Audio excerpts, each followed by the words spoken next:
গোলক শুরু করতে গেলে আগে জানতে হবে গোলকের কিছু সূত্র। মুখস্থ করলে হবে না, ভালো জিনিসটা বুঝতে হবে।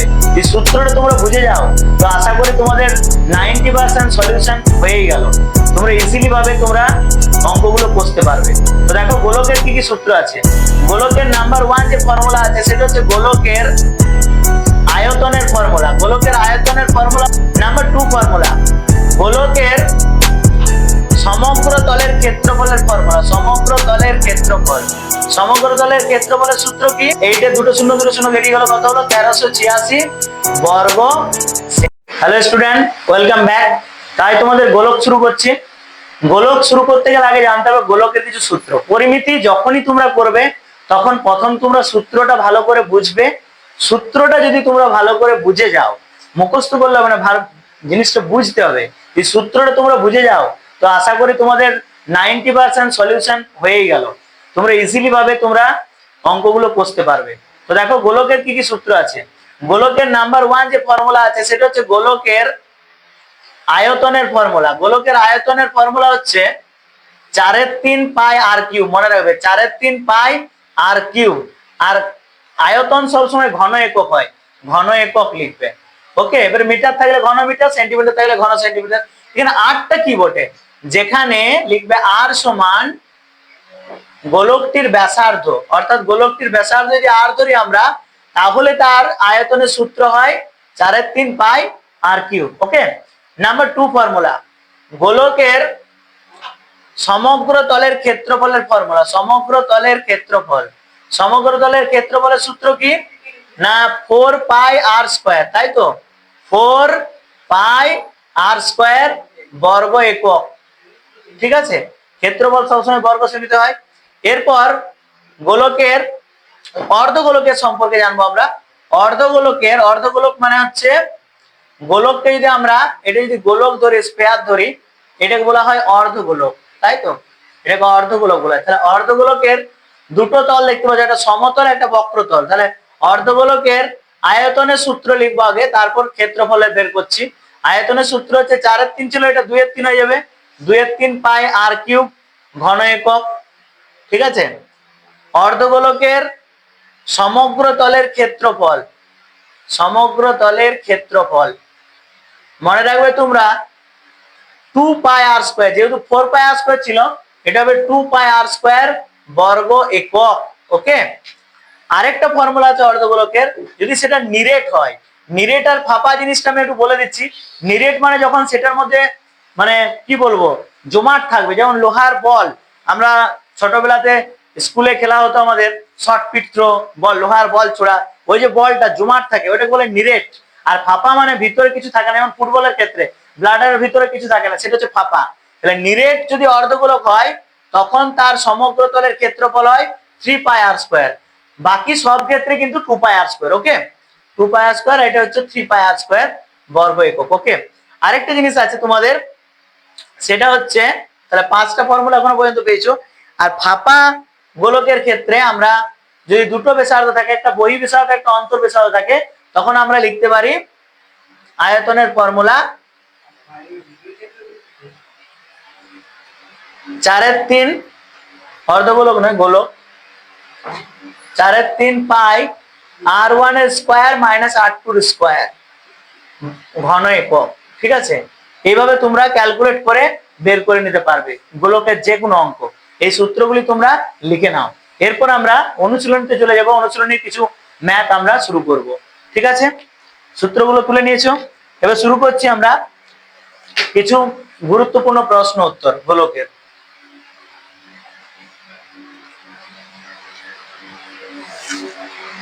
দেখো প্রথম অঙ্ক কি আছে,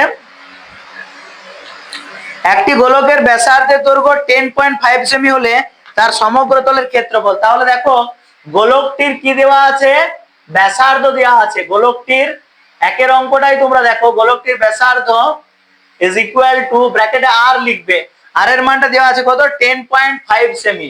ওকে, তোমাদের বের করতে হবে সমগ্র তলের ক্ষেত্রফল। অতএব গোলকটির সমগ্র তলের ক্ষেত্রফল বলো, তোমরা বলো ফর্মুলা কি হবে। সমগ্র তলের ক্ষেত্রফলের ফর্মুলা হচ্ছে 4 পাই আর স্কয়ার। ওকে, 4 পাই আর স্কয়ার বর্গ সেমি। সেমিতে আছে, তাহলে 4 ইন্টু পায়ের মান আমরা সবাই জানি 22/7, তাহলে 22/7 লিখবে ইন্টু আর এর মান 10.5, তার স্কোয়ার ছিল, স্কোয়ার লিখবে বর্গ সেমি। ওকে, তাহলে এটাকে আমরা যদি সাজাই 4 ইন্টু 22/7 ইন্টু 10.5 ইন্টু 10.5 স্কোয়ার মানে দুবার গুণ, তাহলে এই দশমিকের জন্য একটা নিচে শূন্য নামলো, দশমিকের জন্য একটা শূন্য নামলো। তাহলে এবার আমরা ক্যালকুলেশন করব। ওকে, তাহলে ক্যালকুলেশন যদি আমরা করি 7 দিয়ে যাচ্ছে, দেখো 7 1 কে 7 8 9 10 3 7 5 35, আর কত দিয়ে যাচ্ছে, আর 5 দিয়ে যাচ্ছে, কিন্তু আমরা আর কাটাকাটি করব না, কারণ নিচে আমাদের 10 10 100, তাহলে সুবিধা হবে দুটোর আগে দশমিক বসিয়ে দিলে হবে। এবার আমরা এটার মাল্টিপ্লাই করব, দেখি কত মাল্টিপ্লাই করলে বেরোচ্ছে।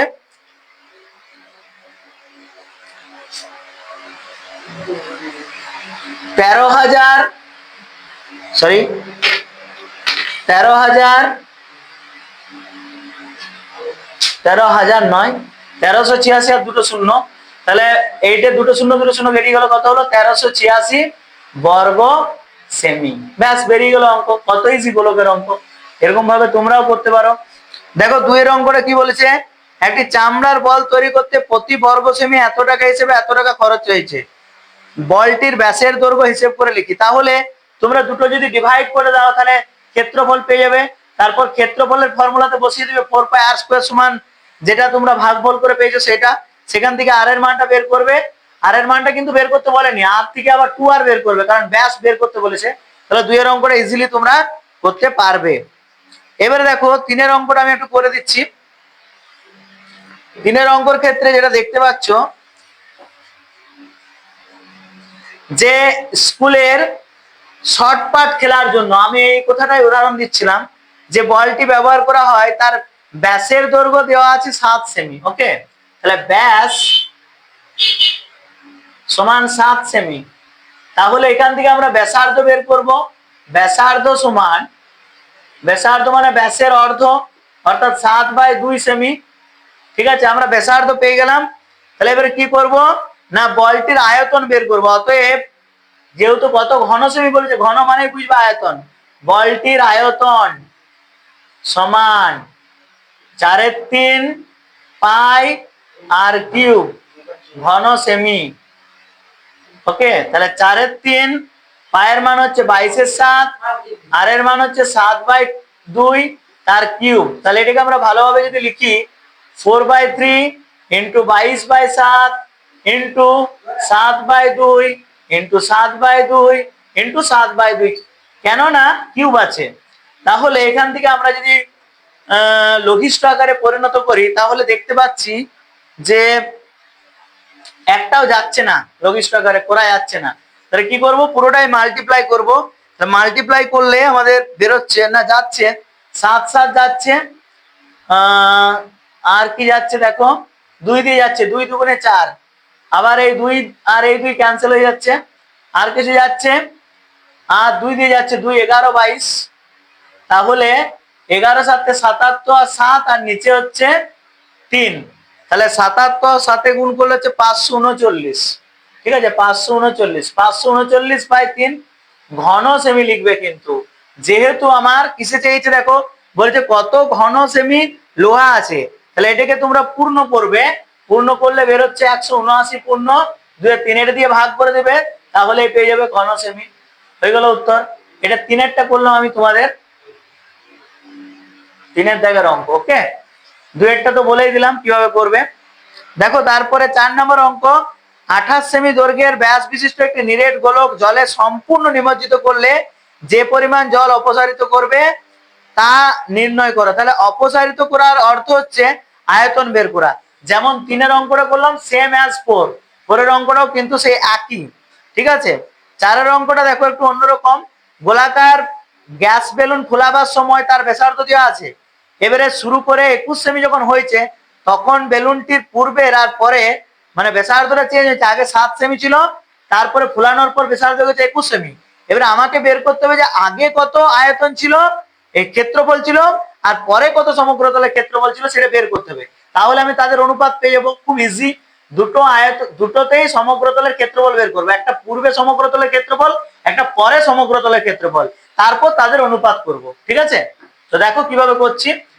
ব্যাসার্ধ দেওয়া আছে, পূর্বের ব্যাসার্ধ কত, তাহলে লিখবে বেলুন ফোলানোর পূর্বে, তাহলে বেলুন ফোলানোর পূর্বে, ফোলানোর পূর্বে ব্যাসার্ধ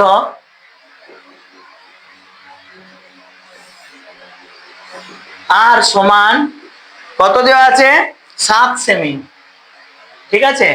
তাহলে বেলুন ফোলানোর পূর্বে সমগ্র তলের ক্ষেত্রফল কত হবে, তোমরাই বলো। সমগ্র তলের ক্ষেত্রফলের ফর্মুলা কি, 4 পাই আর স্কয়ার, মানে 7 এর স্কয়ার। তাহলে লিখতে পারি 4 পাই 7 এর স্কয়ার বর্গ সেমি। আমি আর ক্যালকুলেশন করলাম না, কেন করলাম না তোমরা পরে বুঝতে পারবে, একটা সুবিধা হবে আমার। এবারে বেলুন ফোলানোর পরে, বেলুন ফোলানোর পরে, আগেরটা পূর্বে লিখেছি, এবারে পরে ব্যাসার্ধ কত পেয়েছি, দেওয়া আছে ব্যাসার্ধ আর সমান 21 সেমি। তাহলে তখন ক্ষেত্রফল কত, বেলুন ফোলানোর পরে ক্ষেত্রফল সমান 4 পাই আর স্কয়ার, মানে 21 এর স্কয়ার বর্গ সেমি। দুটার আয়তন বলেছে, অতএব পূর্বে ও পরে এদের সমগ্র তলের ক্ষেত্রফলের অনুপাত, সমগ্র তলের ক্ষেত্রফলের অনুপাত কি হবে, পূর্বে ছিল 4 পাই 7 স্কয়ার ইজ টু, এটা অনুপাতের চিহ্ন, কি লিখবো, 4 পাই 21 এর স্কয়ার, ঠিক আছে? তাহলে দেখো 4 পাই ক্যান্সেল হয়ে গেল, তাহলে 7 স্কয়ার মানে 49, আর 21 ইন্টু 21 লিখছি একবার, 7 দিয়ে যদি আমরা 7 দিয়ে যদি মাল্টিপ্লাই করি, 7 3 21, 7 7 49, আবার 7 3 21, তাই তো? তাহলে 1/9, অর্থাৎ 1:9 ইজ দা রাইট আনসার। ওকে, আশা করি তোমরা বুঝতে পেরেছো। নেক্সট ভিডিওতে তোমাদের জন্য থাকবে শর্ট আর কিছু গুরুত্বপূর্ণ প্রশ্ন।